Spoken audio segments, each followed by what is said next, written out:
Bénissons le nom d'Éla des cieux, nous bénissons les cieux qui ont reçu Yeshua, l'apôtre, le souverain sacrificateur de la foi que nous professons, l'ayant reçu jusqu'au rétablissement de toutes choses, jusqu'à la réalisation de l'espérance chrétienne qui agite nos cœurs en ce matin. Béni soit le Saint-Esprit de la foi, le Saint-Esprit de la vérité, le Saint-Esprit de l'amour, le Saint-Esprit qui conduit son peuple dans la vérité de la parole.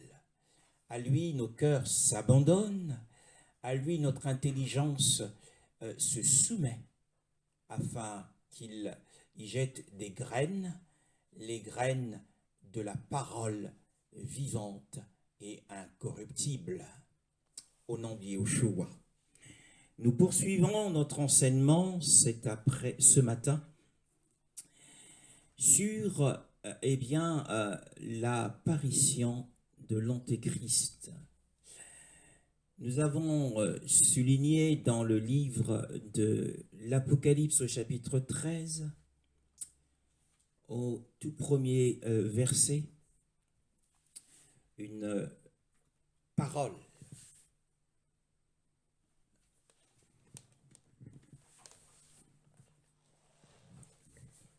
Puis je vis monter de la mer une bête qui avait 7 têtes et 10 cornes, et sur ses cornes 10 diadèmes, et sur ses têtes des noms blasphématoires. La bête que je vis ressemblait à un léopard. Ses pattes étaient comme celles d'un ours, et sa gueule comme une gueule de lion. Le dragon lui donna sa puissance, son trône et une grande autorité. L'une de ses têtes était comme... Merci ma sœur. Oui, la Bible, ici, nous donne une édition. Et dans cette édition, il est écrit que la bête que je vis était semblable à un léopard et ses pieds comme ceux d'un ours et sa gueule comme la gueule d'un lion. Et le dragon, dit la parole, lui donna sa puissance et son trône et une grande autorité. La description que nous fait le prophète en ces lieux et dans cette édition de la parole, c'est une bête sauvage qui nous est présentée. Cette bête sauvage, dit l'apôtre, est semblable à un léopard ou une panthère.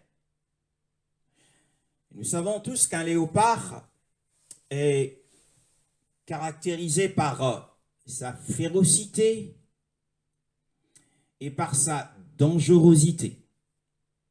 C'est une bête féroce et une bête dangereuse.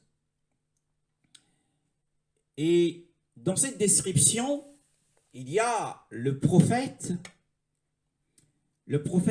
Jérémie, qui nous donne les détails. Nous voyons dans Jérémie au chapitre 13, le verset 23. Jérémie au chapitre 13 et le verset 23.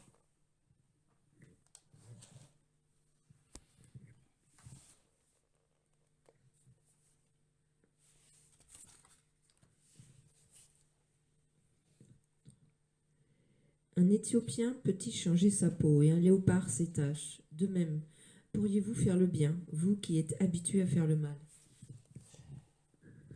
Oui, dans ce passage, la Bible nous pose une question par la bouche de son serviteur Jérémie.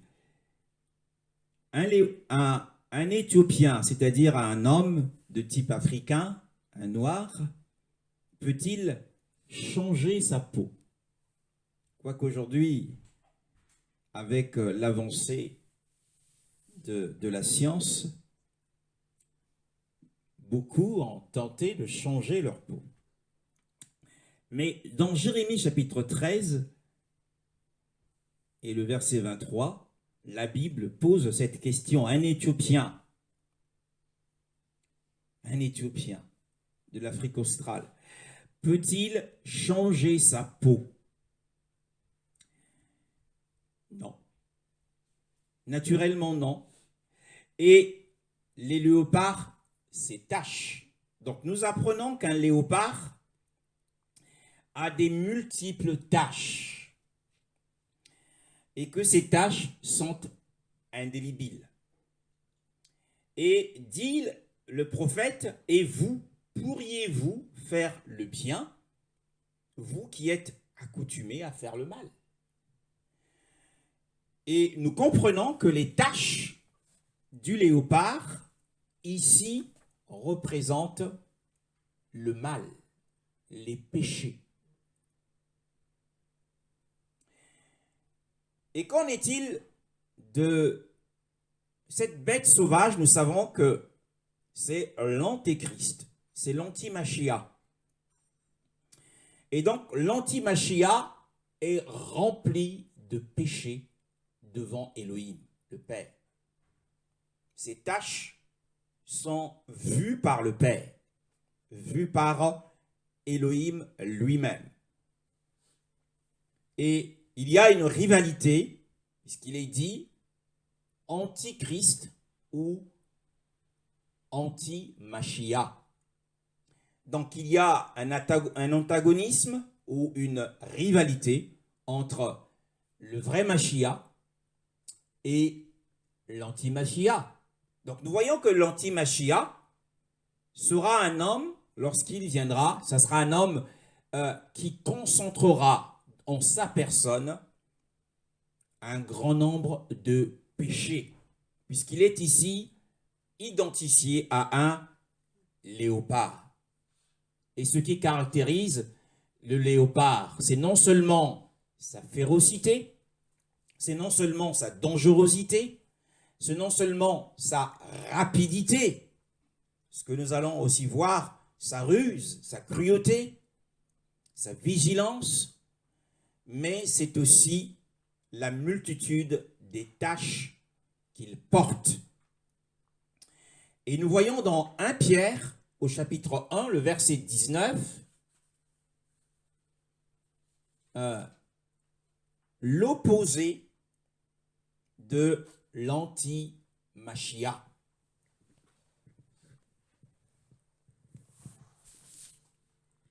Mais par le sang précieux de Christ, qui s'est sacrifié comme un agneau sans défaut et sans tache. Le Machia, le véritable Machia, est un agneau sans défaut et sans tache.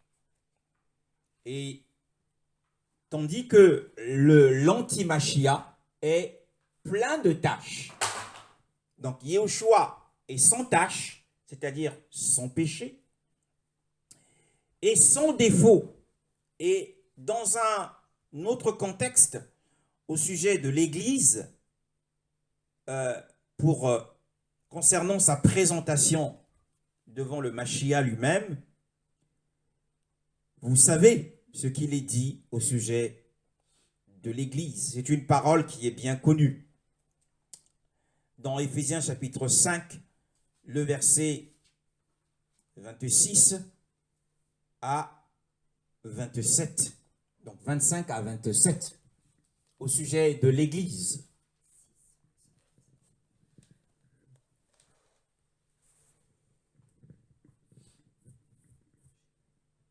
Éphésiens chapitre 5, le verset 25 à 27. Marie, 25 à 27. Marie, aimez vos femmes comme Christ a aimé l'Église. Il s'est donné lui-même pour elle, afin de la conduire à la sainteté, après l'avoir purifiée et lavée par l'eau de la parole, pour faire paraître devant lui cette Église glorieuse, sans tache ni ride, ni rien de semblable, mais sainte et irréprochable. Voilà, une Église sainte et irréprochable. Sainte. la sainteté qui s'oppose au péché, à une vie de péché, et l'irréprochabilité qui s'oppose au défaut de caractère. Donc les rides,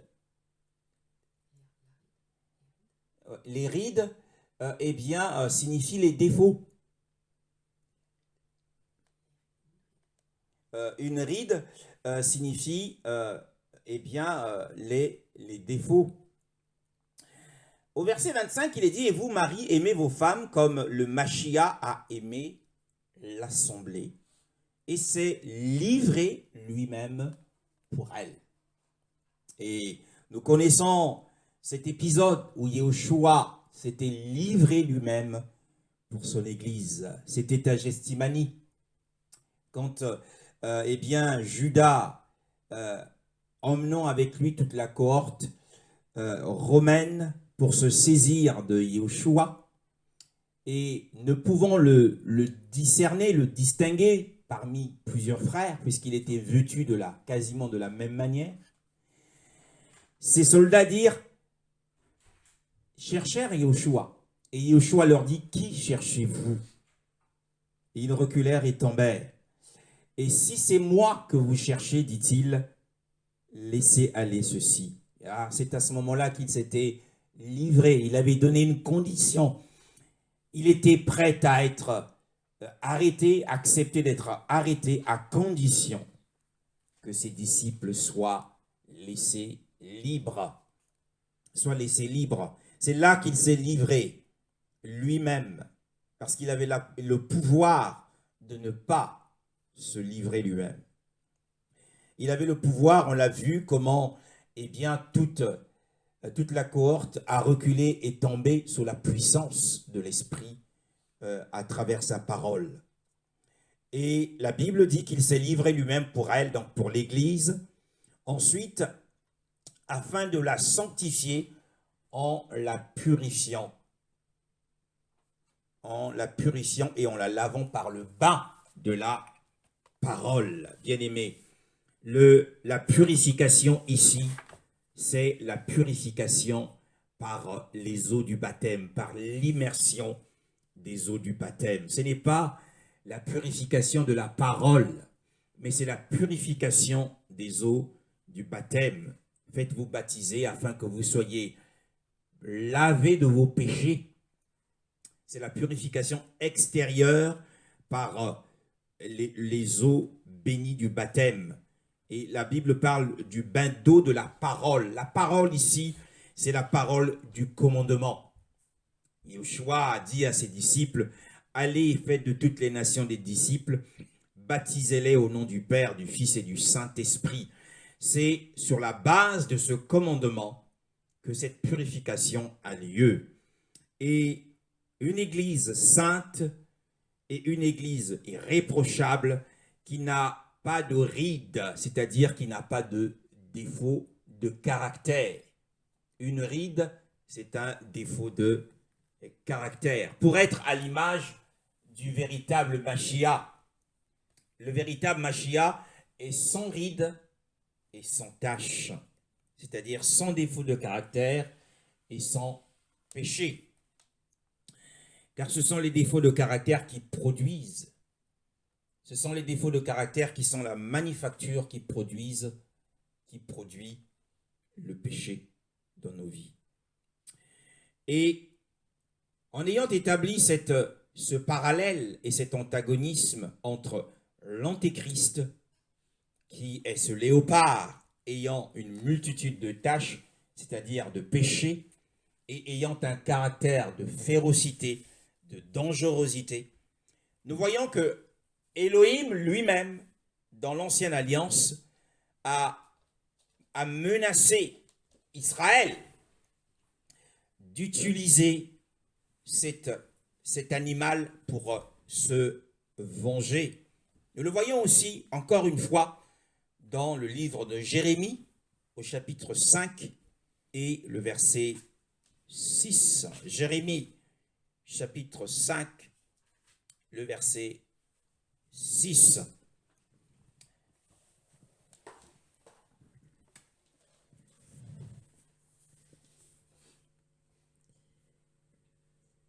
Voilà pourquoi le lion de la forêt les tue, le loup du désert les décime, la panthère est aux aguets devant leur ville, tous ceux qui en sortiront seront déchiquetés. En effet, leurs transgressions sont nombreuses, leurs infidélités se sont multipliées. Oui. Voyons ici qu'il est décrit que le léopard se tient aux aguets. Il est sur le qui-vive. Le léopard est un animal rusé qui se cache avant de pouvoir se saisir de sa proie, de surprendre sa proie. Telles sont les caractéristiques d'un léopard: la ruse, la vigilance, la cruauté. Et nous voyons aussi dans Osée, dans Habakkuk, Osée chapitre 13, le verset 7 à 8. Osée chapitre 13, le verset 7 à 8, je vais le lire. Je serai pour eux, dit Elohim, Yahweh, je serai pour eux comme un lion. Donc nous l'avons dit, eh bien, Elohim va utiliser cette figure pour se venger comme un animal. Je serai pour eux comme un lion. Pourquoi? Eh bien, au verset précédent, parce qu'ils m'ont oublié.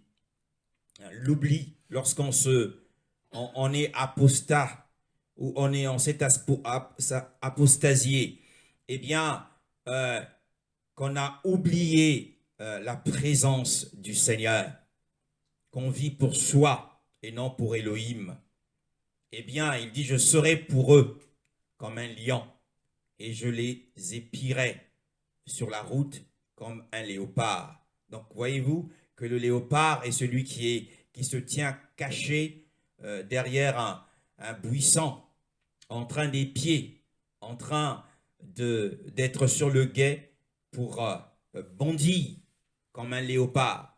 Il y a une forme de ruse, d'intelligence dans cet animal. Et au verset 8, je les rencontrerai comme une ours à qui on a enlevé ses petits, et je les déchirerai, et je déchirerai l'enveloppe de leur cœur. Là, je les dévorerai comme une lionne, les bêtes des champs les mettront en pièces. Habakkuk, le verset chapitre 1 et le verset 8 dit quasiment la même chose. Le verset chapitre 1, le verset 8 nous dit la même chose. Il nous parle ici de Habakkuk, chapitre 1, le verset 8. Habakkuk, chapitre 1, le verset 8. Ces chevaux sont plus rapides que les léopards, plus agiles que les loups du soir. Ces cavaliers se déploient, ces cavaliers arrivent de loin. Ils volent comme l'aigle qui fond sur sa proie. Dans cette description de la caractéristique du léopard, on nous dit que les chevaux sont plus rapides. Donc ici est reconnue la rapidité du léopard, mais il y a plus rapide que le léopard, c'est le cheval. Et le léopard ici, c'est l'antéchrist. Il procédera par des actions rapides dans sa conquête du monde et dans l'assujettissement des hommes à son pouvoir. Et la thématique de ce matin, c'est la domination de l'antéchrist. À ce moment-là, eh bien, l'enfant mâle, les saints matures auront été déjà transférés dans les cieux. La Bible dit l'un sera pris et l'autre laissé. Avant la manifestation de l'homme du péché, bien-aimé dans le Seigneur. Et nous voyons que dans le livre de Daniel, au chapitre 7 et le verset 6, Daniel, chapitre 7 et le verset 6, nous sommes toujours sur le cas du léopard.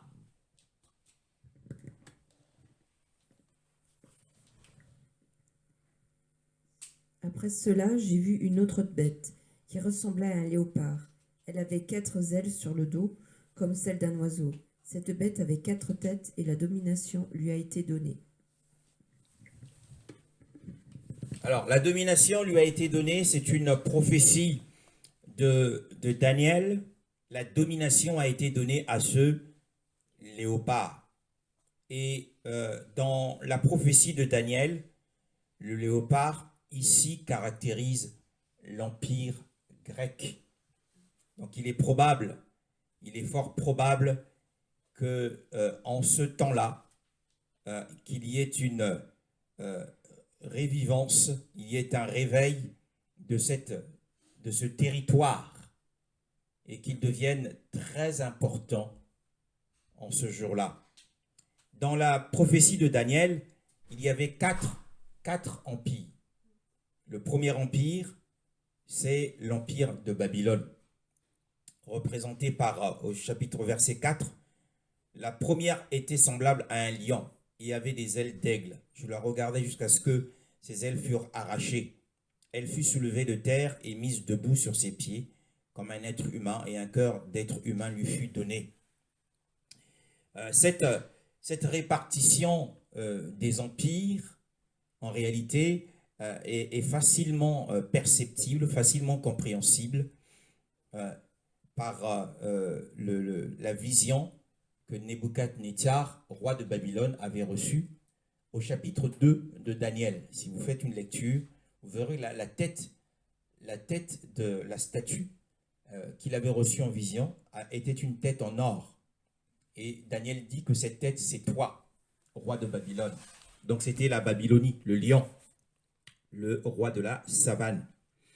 Et donc, nous avons dit, et le second empire dans Daniel chapitre 7, le second empire avait la forme d'un ours. Et j'ai vu une autre bête, une seconde semblable à un ours. Elle se tenait sur un côté, ayant trois côtes dans la gueule, entre ses dents. On lui disait ainsi, lève-toi, mange beaucoup de chair. Ah. Et donc, dans Daniel 7,6, eh bien, le léopard caractérise l'empire grec. Ah. Ensuite, lorsque nous retournons dans notre texte à l'étude, dans Apocalypse chapitre 13, le verset que nous sommes en train de lire, le verset 2, et la bête que je vis était semblable à un léopard. Donc, c'est l'empire grec. Et ses pieds comme ceux d'un ours. Ah. Les pieds de ce léopard, un léopard atypique, et qui a des taches, qui aussi, nous l'avons dit, qui porte en lui des traits de caractère, de férocité, de dangerosité, qui sont les traits de caractère que portera l'antéchrist. Ce sera un homme féroce par sa façon d'agir, un homme dangereux pour l'humanité et pour les saints. Et ensuite, eh bien, il agira avec rapidité, il sera intelligent, donc la ruse, et vigilant pour ne pas se faire avoir. Ensuite, la Bible dit qu'il aura donc les pattes d'un ours et il aura la gueule d'un lion. Donc nous voyons, lorsque nous avons lu succinctement tout à l'heure dans Daniel chapitre 7, il y a un ordre dans la description des animaux tels qu'ils apparaissent.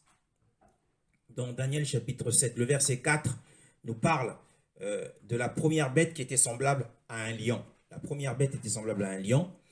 La deuxième bête était semblable à un ours. La troisième bête était semblable à un léopard.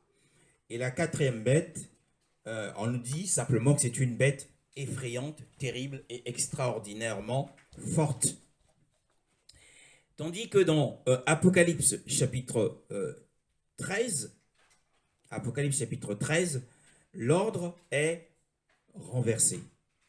Donc en fait, l'ordre est inversé. Au chapitre 13, le verset 2, la Bible nous dit, eh bien, et la bête que je vis était semblable à un léopard. C'est le troisième dans l'ordre des quatre. Était semblable à un léopard et ses pieds comme ceux d'un ours. C'est le deuxième dans l'ordre de la prophétie de Daniel. Et sa gueule comme la gueule d'un lion. C'est le premier dans l'ordre de la prophétie de Daniel. Donc en fait, il y a une inversion de l'ordre d'arrivée de ces empires. Et seulement, ce que nous constatons, c'est que les traits de caractère, les pires traits de caractère de ces animaux sont ici réunis en un seul animal. Donc en réalité, la quatrième bête de la prophétie de Daniel, dans le prophète ne dit pas de quel animal il s'agit. Il parle d'une bête extraordinairement forte, effrayante et terrible. Donc nous voyons que la dernière forme de cet animal est la constitution des trois empires précédents. Puisque c'est un léopard ayant des pattes d'ours, ayant la gueule d'un lion. Donc la quatrième bête est en réalité est le dernier état qui compose, qui combine en elle-même les autres types de bêtes. Et les traits, les pires traits des autres types de bêtes sont rassemblés, sont constitués dans cet animal. Pourquoi parle-t-on de la patte de l'ours? Eh bien, toute la force meurtrière d'un ours se trouve dans sa patte. Une seule griffe d'un ours peut te déchirer en deux. Et la partie la plus mortelle du lion, c'est sa gueule. David d'ailleurs dit à Saül, Yahweh qui m'a délivré de la patte de l'ours et de la gueule du lion me délivrera de la même manière. Il traitera de la même manière Goliath comme il a traité l'un d'eux. Voyez-vous? Donc la partie la plus mortelle, mes frères, d'un lion, c'est sa gueule. Et pour cela, nous voyons cette comparaison dans le livre des Hébreux. Le livre des Hébreux nous parle des vainqueurs de la foi. Dans la liste des vainqueurs de la foi, au chapitre 11, et le verset 33. Hébreux, chapitre 11, le verset 33.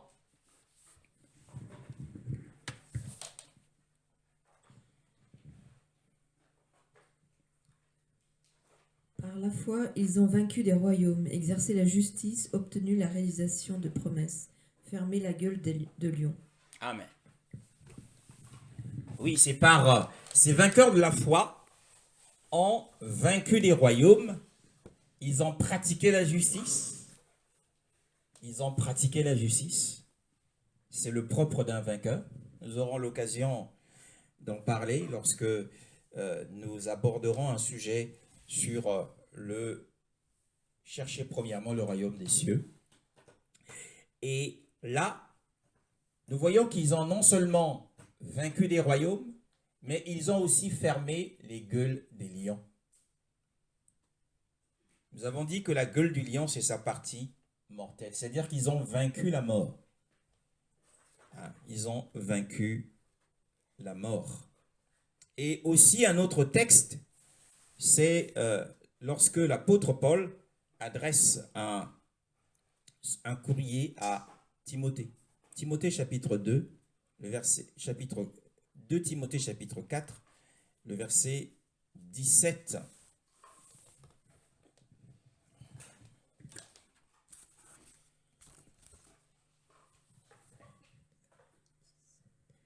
C'est le Seigneur qui m'a soutenu et fortifié afin que, par mon intermédiaire, le message soit pleinement proclamé et entendu de toutes les nations.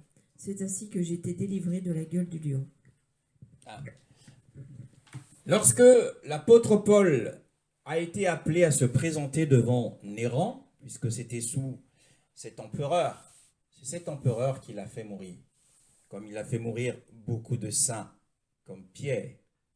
C'était l'empereur Néron, c'est le persécuteur de tous les empereurs, et c'est cet esprit de Néron qui revient sur la terre comme Antéchrist. Et l'apôtre dit, mais le Seigneur, alors que tous l'avaient abandonné dans cette épreuve, voyez-vous, hein, c'est la coutume des croyants de s'abandonner les uns les autres quand les uns sont dans des épreuves terribles. Hein, c'est dans des moments difficiles que l'on reconnaît les vrais. Mais le Seigneur s'est tenu près de moi. C'était sa consolation. Personne, le verset 16, il dit, personne n'est venu à mon aide dans ma première plaidoirie. Et il était seul lors de ce procès. Personne n'était venu. Les gens avaient sans doute honte de prendre fait et cause pour lui. Ah, un prisonnier. Est-ce qu'il était vraiment, est-ce que le Seigneur était avec lui dans ce qu'il a fait, c'était pas un excès de zèle qu'il a manifesté. Donc les frères, alors qu'il a bâti des églises de ci, de là, mais quand est arrivée l'épreuve, quand il s'est retrouvé enfermé, il n'y avait personne. Et il dit, lors de ma première comparution, lorsqu'il a été appelé à se présenter devant l'empereur Néron, personne n'est venu à mon aide, mais tous m'ont abandonné. Même les fidèles frères qui prétendaient être des frères, les apôtres qui étaient avec lui, personne n'était là. Je pense que c'est des mots qu'il a dû écrire avec larmes et beaucoup de tristesse, avec un cœur serré. Et il dit, il fait une prière, il dit, en fait, il demande que le Seigneur puisse leur accorder son pardon, qu'il ne leur en soit pas tenu compte, dit-il. Mais c'est dans ces moments-là, quand tout le monde nous abandonne, quand tout le monde eh bien, nous tourne le talon, tout le monde nous tourne le dos, et eh bien, c'est à ce moment-là que nous voyons que le Seigneur manifeste beaucoup de sympathie et beaucoup d'amour. Je suis moi-même passé par ce type d'épreuve où les frères nous ont abandonnés, et c'était des moments difficiles, mais j'ai pu bénéficier d'une grâce exceptionnelle et une gloire magnifique est venue me soutenir dans cette épreuve. Frères qui m'écoutent, vous qui m'écoutez ce matin, sachez que lorsque vous vous sentirez délaissé, c'est là que vous verrez se manifester la gloire du Seigneur vous soutenant. Il dit, le Seigneur s'est tenu près de moi. Le Seigneur s'est tenu près de moi. Il avait ressenti une présence du Seigneur comme jamais il ne l'avait ressenti. Et il m'a rendu fort. Il m'a rendu fort, afin que par mon moyen, la prédication soit pleinement assurée et que toutes les nations l'entendent. Et j'ai été, au cours de cette plaidoirie, délivré de la gueule du lion. Il a échappé à la mort, parce que Néron était un persécuteur invétéré. C'était un persécuteur viscéral. Et c'est le lion ici, c'est Néron. Et il a été délivré de la gueule du lion. Et donc la quatrième bête aura la gueule du lion. Mais ça a aussi un sens moral. Car telle est la bouche d'un homme, tel est son cœur. Tel est le cœur d'un homme, telle est sa bouche. Car de l'abondance du cœur, la bouche parle. Donc ce qui sort de la bouche démontre ce qu'il y a dans le cœur. Telle est la bouche. Si c'est une gueule, c'est-à-dire les paroles mortelles sortiront de cet homme qui arrive bientôt. Nous aurons l'occasion de développer avec force détail l'enseignement sur l'Antéchrist lorsque nous aborderons dans 2 Thessaloniciens chapitre 2 qui nous parle de son apparition. Ici, nous suivons tout simplement le déroulé de l'Apocalypse, mais il y a des détails qui sont donnés dans 2 Thessaloniciens. Et si le Seigneur le permet, nous pourrons donner un enseignement à ce sujet. Alors, nous voyons aussi, si nous retournons dans Osée chapitre 13, le verset 6 à 8, un lien strict dans Osée chapitre 13, un lien strict avec la mort. Osée chapitre 13, le verset 6 à 8. 6 à 8, Osée chapitre 13, le verset 6 à 8.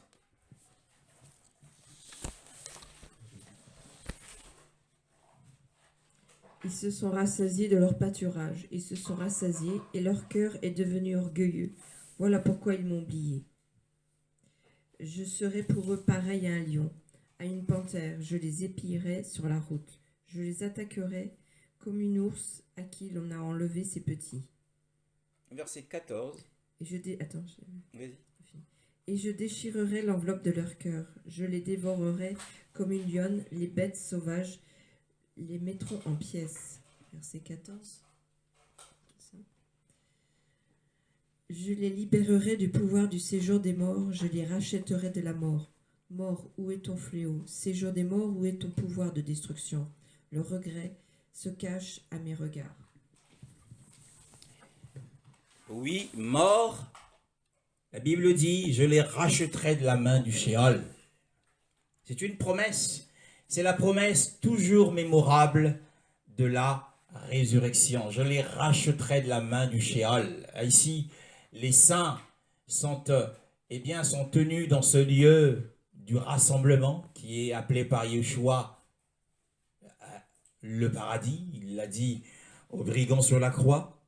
Mais il l'a dit aux Juifs, il dit, c'est le cœur de la terre.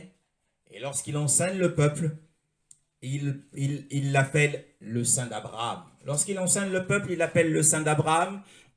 Lorsqu'il parle aux Juifs, il l'appelle le cœur de la terre.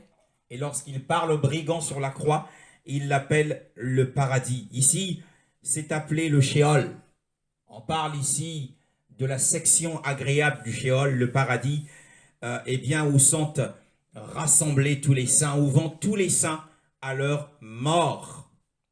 Encore une fois, nous ne cesserons de le dire, puisque c'est des vérités qui étaient perdues depuis des générations. Les saints, lorsqu'ils meurent, ils ne vont pas directement au ciel, mais ils vont dans le Sheol ou Hadès, la section agréable, qui est appelée le paradis, le Saint d'Abraham. Ils y vont dans l'attente de la résurrection. Et donc nous avons ici la promesse de la résurrection, comme Yeshua l'a faite à Pierre, à Césarée de Philippe, en lui disant, tu es Pierre, et sur cette pierre, je bâtirai mon assemblée, et les portes de l'Hadès ne prévaudront point contre elle. Alors en ce jour-là, au cri du commandement du Fils d'Élohim, à son appel, les morts en Christ ressusciteront. Les portes de Hadès s'ouvriront. Elles ne pourront pas résister à la voix du Fils, puisqu'il détient les clés de Hadès. Alors les morts ressusciteront. Voyez-vous que la promesse est faite après que la gueule du lion ait été annoncée. Et donc il y a un lien strict entre le verset 7 à 8 et le verset 14. Et la Bible dit, je les délivrerai de la mort. Mort, où est ta peste? Sheol, où est ta destruction? Sachez que le Sheol ou Hadès a deux sections. Il y a la section agréable où vont les croyants chrétiens, et il y a l'abîme, ou aussi appelé le Tartare. Donc il y a une partie du Tartare qui n'est autre qu'un lieu d'obscurité ténébreuse, d'obscurité, où sont enfermés des anges qui n'avaient pas gardé leur demeure du temps de Noé. Et le lieu du feu, appelé l'enfer, où sont les damnés, les non-croyants, bien-aimés dans le Seigneur. Et donc le ciel n'est pas une... On n'entre pas au ciel par la grâce. On entre dans le paradis par la grâce, mais on entre dans le ciel par la justice. C'est une récompense. Et on ne se présentera pas devant le Seigneur en étant un esprit désincarné, puisque Dieu a créé l'homme, ou Elohim a créé l'homme, esprit, âme et corps. C'est sa volonté parfaite. Et la mort vient pour séparer l'homme, donc séparer l'esprit du corps. Et l'esprit va dans un lieu en attendant qu'il obtienne un autre corps. C'est ce que la Bible appelle la rédemption du corps. Comme dit l'apôtre Paul, nous attendons assidûment la rédemption du corps, appelée aussi l'adoption. Alors nous pourrons nous présenter devant le Mashiach. Dans le paradis, il y a la présence du Mashiach. Puisque Paul a dit, je désire une chose, c'est d'être avec le Seigneur. Mais j'aime mieux être avec le Seigneur que d'être dans mon corps. Être avec le Seigneur, puisque le Seigneur est partout, le psalmiste a dit, où fuirai-je loin de ta présence? Si je monte aux cieux, tu y es. Si je descends dans le séjour de la mort, ta présence est là. Donc dans le paradis, il y a la présence spirituelle du Seigneur, mais il n'y a pas la présence physique du Seigneur. Nous ne le verrons que lorsque nous aurons des corps ressuscités et glorifiés. C'était une parenthèse et c'est important de redonner cette parole, puisque le Seigneur nous établit pour renverser tout système de vérité dans sa nature de fausseté. Et beaucoup prêchent que lorsqu'un saint meurt, il va dans la gloire. Mais la gloire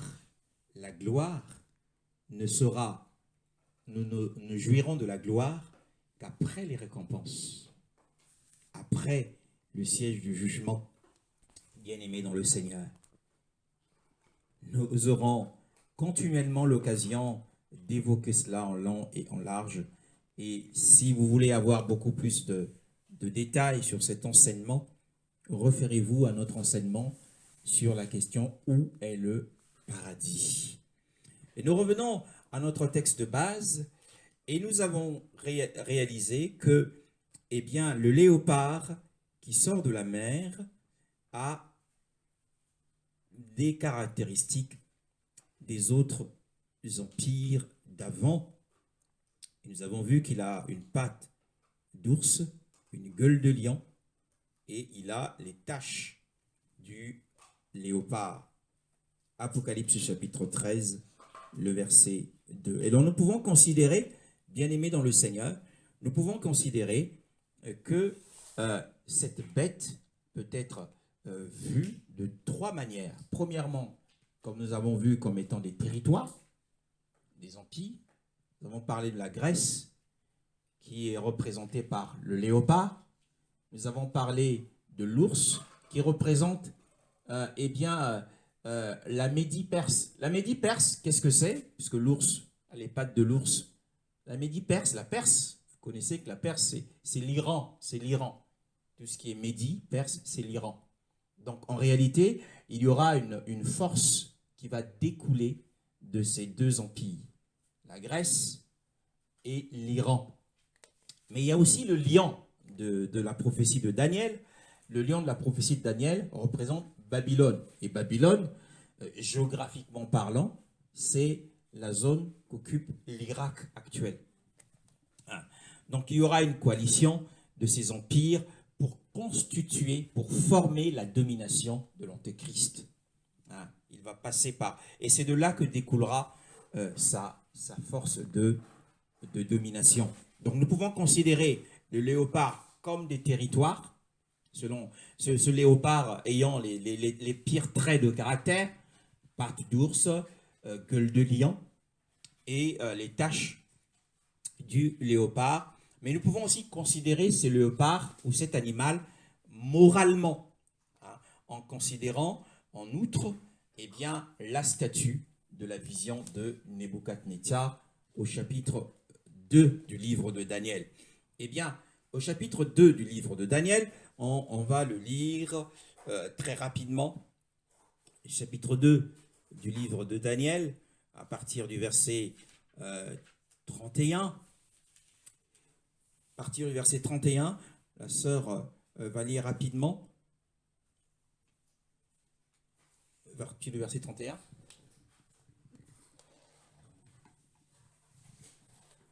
Roi, tu regardais et tu as vu une grande statue. Cette statue était immense et d'une splendeur extraordinaire. Elle était debout devant toi et son aspect était terrifiant. La tête de cette statue était en or pur, sa poitrine et ses bras en argent, son ventre, ses cuisses en bronze, ses jambes en fer, ses pieds en partie en fer et en partie en argile. Pendant que tu regardais, une pierre s'est détachée, sans aucune intervention extérieure. Elle a frappé les pieds en fer et en argile de la statue les a pulvérisés.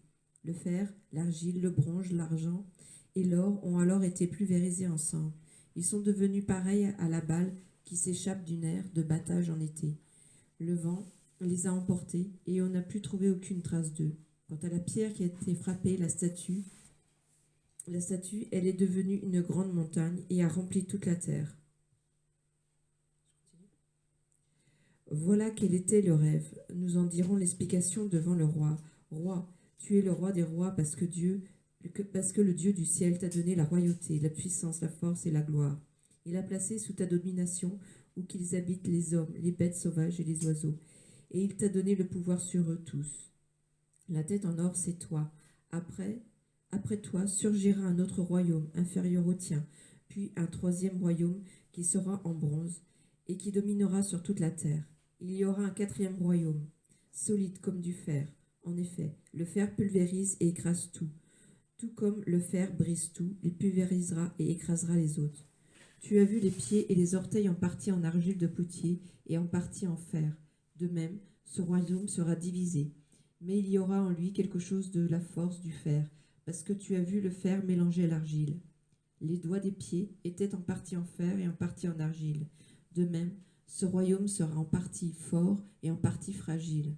Tu as vu le fer mélangé à l'argile, parce qu'ils feront des alliances toutes humaines. Cependant, ils ne seront pas vraiment unis l'un à l'autre, de même qu'on ne peut allier le fer à l'argile. À l'époque de ces rois, le Dieu du ciel fera surgir un royaume qui ne sera jamais détruit, qui ne passera pas sous la domination d'un autre peuple. Il pulvérisera tous ces royaumes-là et y mettra fin, tandis que lui-même subsistera éternellement. C'est ce qu'indique la pierre que tu as vue se détacher de la montagne sans aucune intervention extérieure, et qui a pulvérisé le fer, le bronze, l'argile, l'argent et l'or. Le grand Dieu a fait connaître au roi ce qui doit arriver par la suite. Béni soit le Seigneur. Loué soit Adonai. Alors, nous avons vu que la tête de la statue était d'or. L'or représente la gloire, la splendeur. Ainsi, moralement, cette bête sur le plan du territoire sera remplie de splendeur et de beauté. Et il y aura des victoires, puisqu'on parle du fer qui pulvérise tout sur son passage. C'est ce royaume, donc c'est le quatrième empire. Nous avons dit le quatrième empire est constitué des 3 autres domaines. Donc aura des victoires guerrières, mais ça regroupe également de l'intelligence, de l'irrésistibilité que nous retrouvons dans cet empire de Rome. De même que le fer brise et écrase tout, ainsi il brisera et écrasera tout comme le fer qui met tout en pièces, donc irrésistible. Alors, donc il y a l'aspect, nous avons vu cet aspect en termes territorialement, nous avons vu l'aspect moral, mais il y a l'aspect principal du léopard, c'est que ça sera un aspect personnel, ça sera une personne. Et cette personne aura la gloire devant les hommes. Ça sera une personne qui aura la gloire devant les hommes, et ses péchés, nous avons vu, c'est le léopard à des taches, et ses péchés devant Elohim. Donc ce qui est élevé devant les hommes est une abomination aux yeux du Seigneur des armées. Il redeviendra le Seigneur des armées. Pour aujourd'hui, il n'est pas le Seigneur des armées. Lorsque tu pries, ne prie pas, n'appelle pas le Seigneur des armées. N'appelle pas Elohim, Yahweh des armées. Il n'est pas Yahweh des armées. Il est le l'Élohim de la paix. Hein, nous sommes au temps de la grâce, il est l'Élohim de la paix. Il redeviendra Yahweh des armées, ou l'Éternel des armées selon certaines versions, après, à la fin de l'ère de la grâce.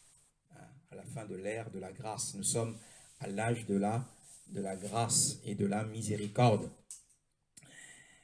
Et donc l'aspect principal de l'Antéchrist, c'est sa personnalité. Et dans Jean chapitre 12, oh Adonai, fais grâce à la sœur. Fais grâce à la sœur. Béni sois-tu.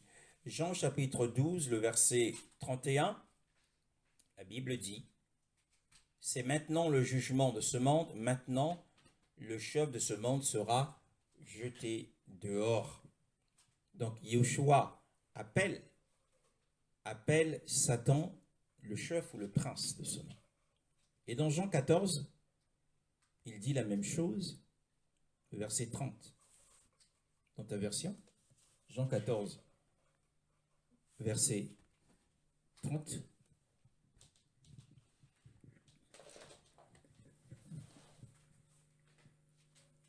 Je ne parlerai plus beaucoup avec vous, car le prince du monde vient et il n'a rien en moi.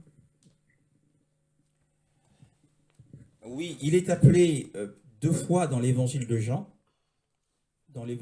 seulement, bien sûr, il est appelé le prince de ce monde.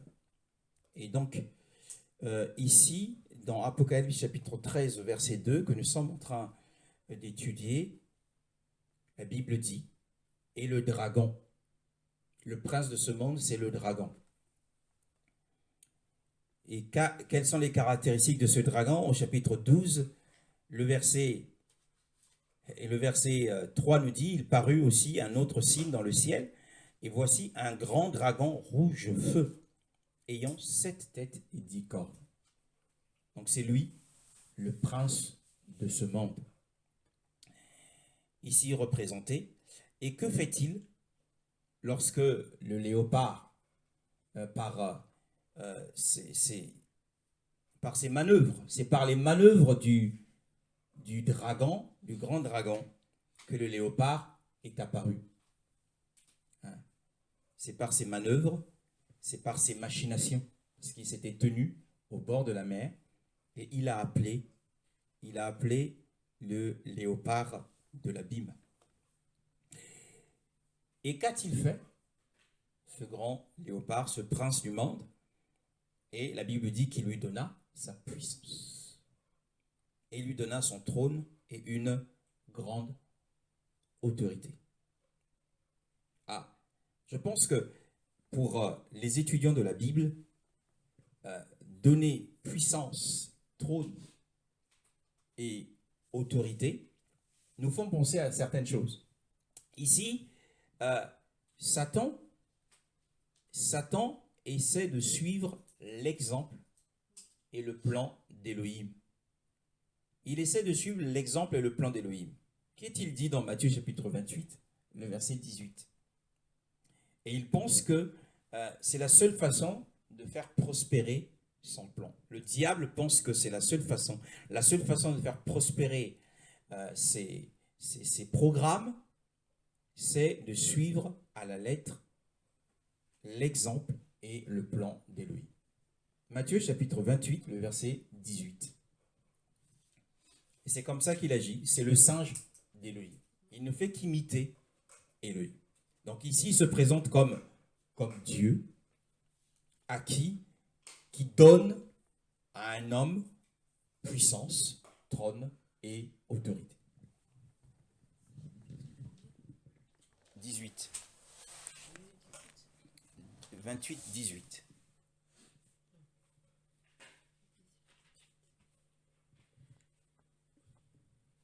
Une fois sorti, ce serviteur rencontra...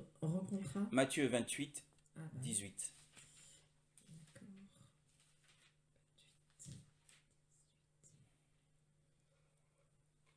Jésus s'approcha et leur dit, « Tout pouvoir m'a été donné dans le ciel et sur la terre. » Tout pouvoir. Hein? Donc de la même manière que le Père Elohim le Père a donné à Elohim Yehoshua, à Yahweh Yehoshua, il lui a cédé eh bien, le royaume et la puissance en lui donnant autorité dans le ciel et sur la terre. De la même manière, Satan, le grand dragon, donne au rival de Yehoshua, l'antéchrist, il lui donne puissance, trône et autorité. Eh bien, la puissance, d'une part, cette puissance, en grec, cette puissance a deux significations. Elle signifie premièrement une splendeur extérieure. Cette splendeur extérieure est celle que Satan avait proposée à Yehoshua dans Matthieu chapitre 4. Hein, à Yehoshua chapitre 4. La Bible dit,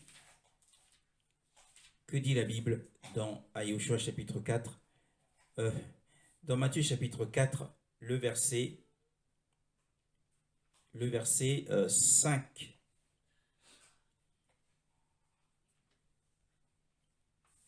Plutôt le verset 8.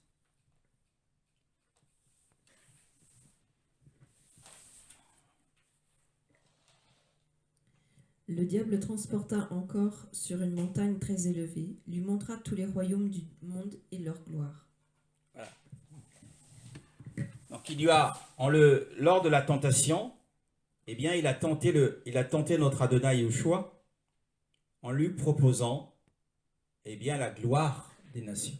La gloire ici est un aspect de la puissance que Satan transfère.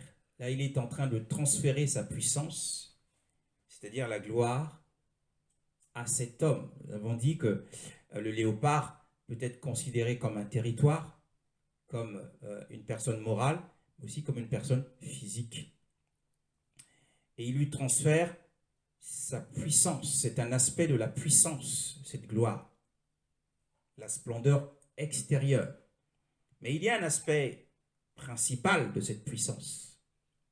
Donc Yehoshua, en ayant été tenté par Satan, Satan n'a pas réussi à le faire entendre raison. Satan n'a pas réussi à le faire chuter en lui proposant la gloire des nations. Et le transfert de la puissance, nous le voyons aussi dans 2 Thessaloniciens chapitre 2, le verset 9. Nous aurons l'occasion de pouvoir développer. Nous n'avons pas terminé l'enseignement sur l'Antéchrist, ça nous prendra beaucoup de temps. 2 Thessaloniciens chapitre 2, le verset 9. 2 Thessaloniciens chapitre 2, le verset 9.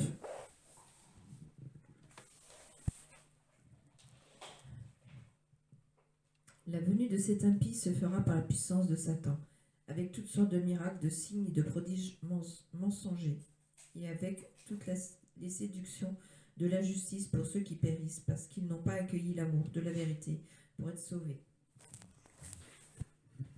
Amen. Donc nous voyons que dans 2 Thessaloniciens, chapitre 2, verset 9, que Satan lui a confié, lui a transféré cet aspect de la puissance, qui est le pouvoir des miracles.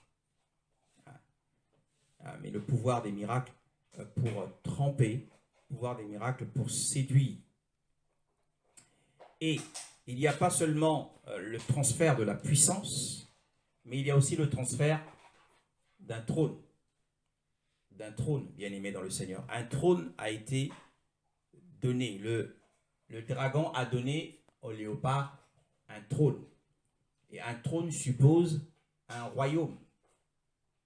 Puisque un royaume, qu'est-ce que c'est? C'est un territoire avec un trône dans son centre. Et nous voyons dans Apocalypse chapitre 2, vous voyez que Satan transfère un trône. Il continue à suivre et à imiter, à suivre l'exemple du plan d'Élohim.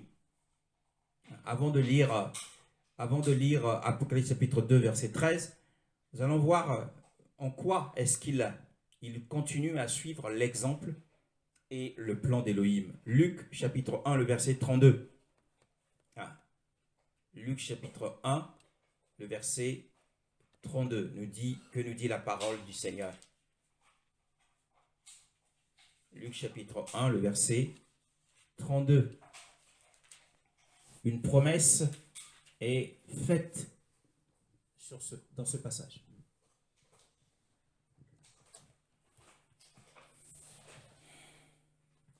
Il sera grand et sera appelé fils du Très-Haut, et le Seigneur Dieu lui donnera le trône de David, son ancêtre. Voilà. Donc nous avons ici la promesse du trône à Yahushua. Mais ce trône sera sur la terre. Ça sera sur la terre pendant le royaume millénaire, pendant le millénium. C'est le trône de David, son père. Et donc de la même manière, Satan, en élevant le rival de Yahushua, l'antéchrist, l'anti-Machia, il lui donne un trône. Et dans Apocalypse chapitre 2, le verset 13, et Apocalypse chapitre 16, le verset 10, nous allons lire ces passages. Apocalypse chapitre 2, le verset 13.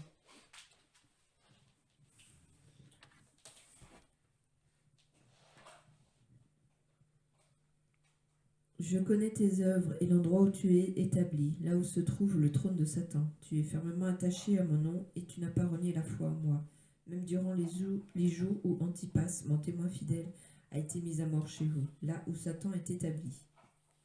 Le verset de chapitre 16, le verset 10 d'Apocalypse. Chapitre 16, verset 10. Le cinquième ange versa sa coupe sur le trône de la bête, et son royaume fut plongé dans les ténèbres. Les hommes se mordaient la langue de douleur, et ils blasphémèrent le Dieu du ciel à cause de leur douleur et de leur ulcère. Ils ne se repentirent pas de leurs actes. Donc oui, le premier passage, la Bible dit « Je connais tes œuvres et où tu demeures, là où est le trône de Satan. » L'église de Pergame, les disciples, l'ange de Pergame et les disciples de Pergame étaient dans des situations difficiles. Ils étaient dans une position difficile et le Seigneur ne leur demande pas de renverser le trône de Satan. Il dit « Je connais tes œuvres et je sais où tu demeures. » Le Seigneur connaît, il est conscient, il connaît nos circonstances, il connaît le milieu dans lequel nous sommes. Vous imaginez que ceux de Pergame, ils habitaient là où demeure le trône de Satan. Et le Seigneur ne leur demande pas de se lever comme il a demandé à Gédéon de se lever et de renverser l'idole d'Achéra ou de renverser l'autel de Baal pendant la nuit. Il ne leur demande pas de renverser le trône de Satan. Et que représente le trône de Satan? Le psaume, je vais le lire, on va revenir sur ce passage, le psaume 94, le psaume 94, le verset 20, le psaume 94, le verset 20, nous dit « Serais-tu l'allié du trône de méchanceté qui forge des injustices contre les règles de la justice ?» Le trône ici représente, le trône de Satan représente la méchanceté. Le Seigneur était conscient du milieu dans lequel vivaient ces croyants de Pergame. Ils vivaient dans un milieu où la méchanceté ne faisait qu'abonder, où le courant du péché était presque universel. Ne sommes-nous pas dans les mêmes circonstances aujourd'hui? Ne sommes-nous pas au milieu d'un environnement de méchanceté, dans un environnement de péché? Quel est le courant du transgenre, de la LGBT, qui est aujourd'hui véhiculé à travers les médias, dans chaque feuilleton, dans chaque série, dans chaque film, il y a des cas d'homosexualité. Nous sommes au milieu d'une génération, au milieu eh bien, des villes, dans des villes où il y a bel et bien le trône de Satan. Et qu'est-ce que le Seigneur nous demande de faire? Si ça n'est de tenir bon. Tiens bon, mon frère. Tiens bon, ne cède pas. Là où il y a le péché, les attraits du péché. Le trône de Satan représente les attraits du péché, la séduction du péché. Nous devons tenir bon en tant qu'enfants d'Élohim et non pas renverser. Nous ne pouvons pas convertir le monde. Tenir bon. Donc là où est le trône de Satan? Le trône de Satan est sur la terre. Et nous voyons aussi dans le même Apocalypse chapitre 2, le verset 9, je vais le lire, Apocalypse chapitre 2, le verset 9, la Bible nous dit « Je connais tes œuvres, ta tribulation et ta pauvreté, mais tu es riche et le blasphème de ceux qui se disent être juifs et qui ne le sont pas, mais qui sentent la synagogue de Satan. » Dans Apocalypse chapitre 3, Yeshua redit la même chose au verset 9. Il redit la même chose au verset 9. Il s'adresse à l'église de Philadelphie. « Voici, je te donne ceux de la synagogue de Satan qui se disent être juifs et ne le sont pas, mais qui mentent. Voici, je ferai en sorte qu'ils viennent se prosterner à tes pieds et qu'ils sachent que moi, j'ai été aimé. » La synagogue. Or, une synagogue, c'est un lieu de rassemblement des Juifs pour partager leur foi. Le Seigneur disait que ce ne sont pas les vrais Juifs, parce que le vrai Juif, c'est vous, c'est moi. Ceux qui ont été circoncis de cœur, c'est le vrai Juif devant le Seigneur. Or, que signifie cela? Eh bien, cela signifie que les Juifs qui agissent avec Satan, et ils combattent les doctrines du Seigneur. L'évangile du royaume au temps de l'apôtre Paul a été beaucoup persécuté par les Juifs à cause de l'évangile du royaume. Et le trône de Satan est à Pergame, c'est dans le monde. Et que signifie le trône? Un trône signifie le pouvoir civil. Le pouvoir civil. Et Satan se sert du trône, du pouvoir civil pour tuer, persécuter les saints. Et il se sert des Juifs pour renverser les doctrines du Seigneur. Et donc, Satan a transféré non seulement la gloire ou le pouvoir des miracles, il a non seulement transféré le pouvoir civil qui est représenté par le trône, mais il a aussi transféré l'autorité, c'est-à-dire le pouvoir légitime, le pouvoir légal selon les lois des hommes. C'est-à-dire que l'Antéchrist, quand il viendra, il sera élu, il aura la légitimité absolue. Il sera élu au suffrage universel. Satan lui donne aussi l'autorité. Et vous savez ce que signifie l'autorité. Je vais le lire dans Matthieu chapitre 8, le verset 9. « Car moi-même, qui suis un homme soumis à l'autorité, ayant sous moi des soldats, et je dis à l'un, va, et il va, et à un autre, viens, et il vient, et à mon esclave, fais cela, et il le fait. » Voyons que ce centenier, cet officier de l'armée romaine, avait de l'autorité.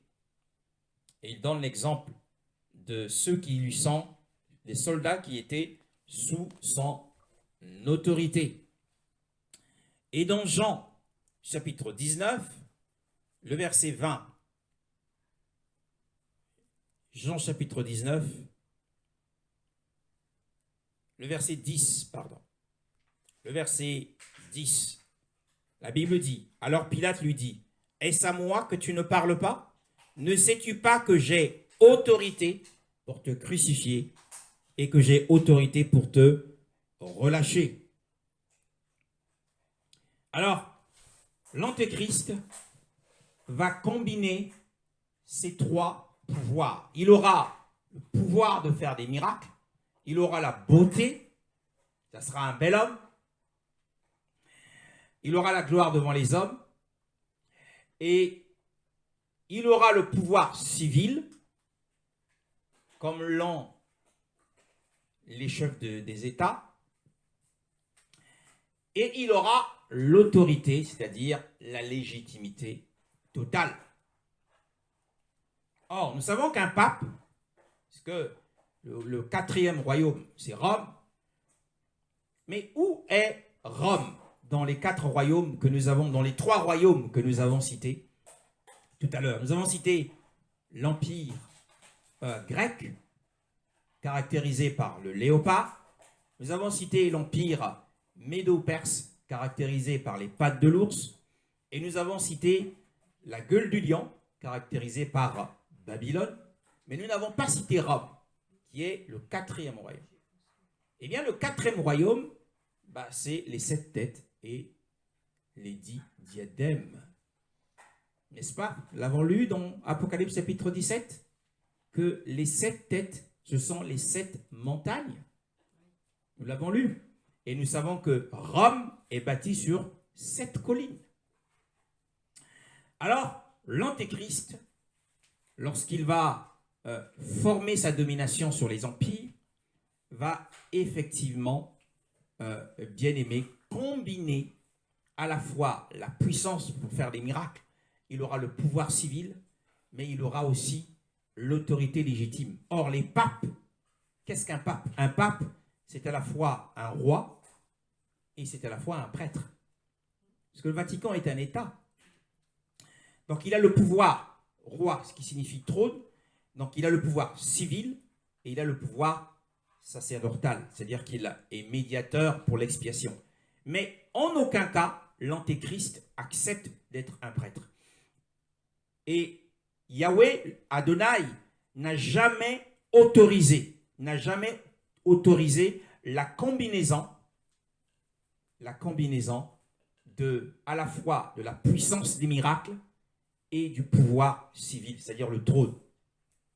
Un véritable serviteur, une véritable servante du Seigneur ne peut pas combiner à la fois la puissance, le pouvoir surnaturel et le pouvoir civil. Le pouvoir civil appartient aux gens du monde, appartient aux politiques. Le Seigneur ne nous appelle pas à être des hommes politiques, à être des chefs des États. Nous ne sommes pas appelés à cela. Nous ne sommes pas appelés à régner maintenant. Notre règne viendra avec Yahushua. Donc ici, l'Antéchrist, il va combiner les deux. Il va combiner la puissance des miracles. Lorsque les apôtres avaient la puissance pour accomplir des miracles, ils étaient combattus par le pouvoir civil de Rome, par le pouvoir civil des Juifs. C'est eux qui les enfermaient. Mais ils n'avaient pas le pouvoir civil et les miracles. Ce n'était pas possible. Mais l'Antéchrist, lorsqu'il viendra, eh bien, il va combiner les deux.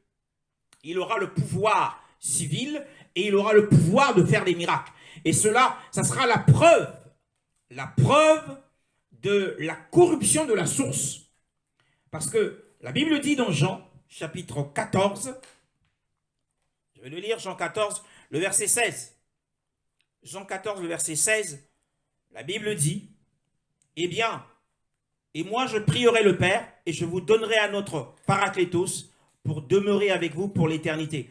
L'esprit de vérité que le monde ne peut recevoir, parce qu'il ne le voit pas et qu'il ne le connaît pas. Mais vous, vous le connaissez, car il demeure avec vous et il sera en vous. Le monde ne le connaît pas. Donc il ne peut y avoir un mélange. Et dans 1 Corinthiens chapitre 2, 1 Corinthiens, dans l'enseignement de l'apôtre Paul, 1 Corinthiens chapitre 2, le verset 12, la Bible dit, verset 12, la Bible dit, « Or nous n'avons pas reçu l'esprit du monde. » Or le pouvoir civil, c'est l'esprit du monde. Hein. C'est l'esprit du monde, le pouvoir civil. Mais l'esprit qui vient d'Élohim afin que nous connaissions les choses qu'Élohim nous a gracieusement données. Un autre passage, un autre témoin, c'est l'apôtre Jean, dans 1 Jean, chapitre 4, au verset 1. Il dit, bien-aimés, ne croyez pas tout esprit, mais éprouvez les esprits, s'ils sont d'Élohim, parce que beaucoup de faux prophètes sont venus dans le monde. Il dit quoi d'autre? Il dit au verset 5, eh bien, eux, ils sont du monde, c'est pourquoi ils parlent comme étant du monde. Un homme politique parle comme étant du monde. Et le monde les écoute. Donc celui qui a le pouvoir civil, le monde l'écoute.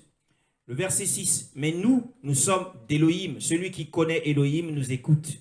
Celui qui n'est pas d'Élohim ne nous écoute pas. C'est par là que nous connaissons l'esprit de vérité et l'esprit de l'égarement. Donc le véritable miracle, si nous avons les pouvoirs, si nous avons les dons de miracle, les dons de guérison, cela viendra de l'esprit de vérité. Cela jaillira de l'esprit de vérité. Et si l'esprit de vérité est en nous, nous ne pouvons pas embrasser en même temps le pouvoir civil. Nous ne pouvons pas rechercher le trône. Nous ne pouvons pas rechercher à régner dans le monde. Nous ne pouvons pas rechercher la domination dans le monde.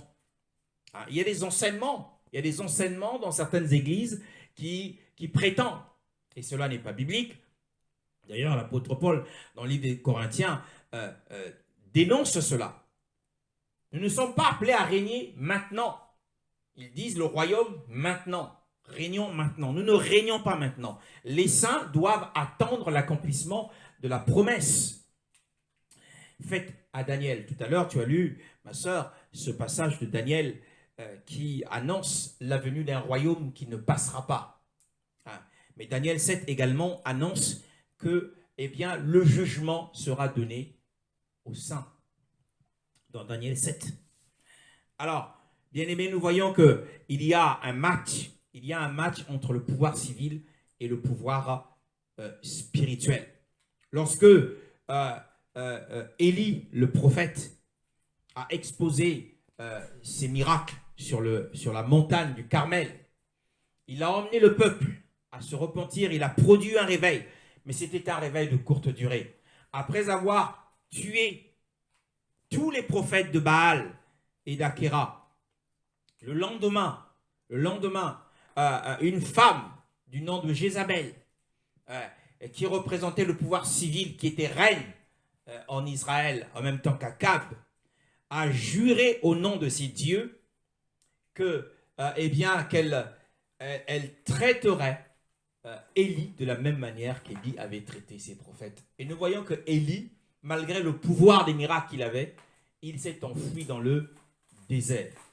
Donc il n'y a pas match entre le pouvoir civil et le pouvoir surnaturel. Mais quel sera alors le résultat? Voyez-vous l'immensité de la grande tribulation. La grande tribulation, le secret, la clé de la compréhension de la grande tribulation, c'est dans la combinaison à la fois du pouvoir de faire des miracles et du pouvoir civil. Donc l'Antéchrist va combiner les deux.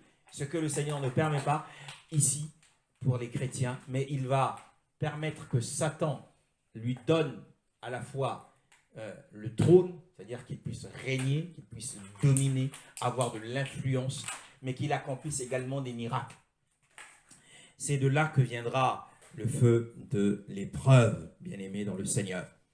Et nous bénissons Élohim qui nous a donné beaucoup de lumière sur l'Antéchrist. Ce n'est pas tout, il y a encore d'autres lumières lorsque nous allons nous concentrer sur 2 Thessaloniciens chapitre 2 qui parle de la révélation de l'homme du péché. Et soyez bénis au nom de Yeshua.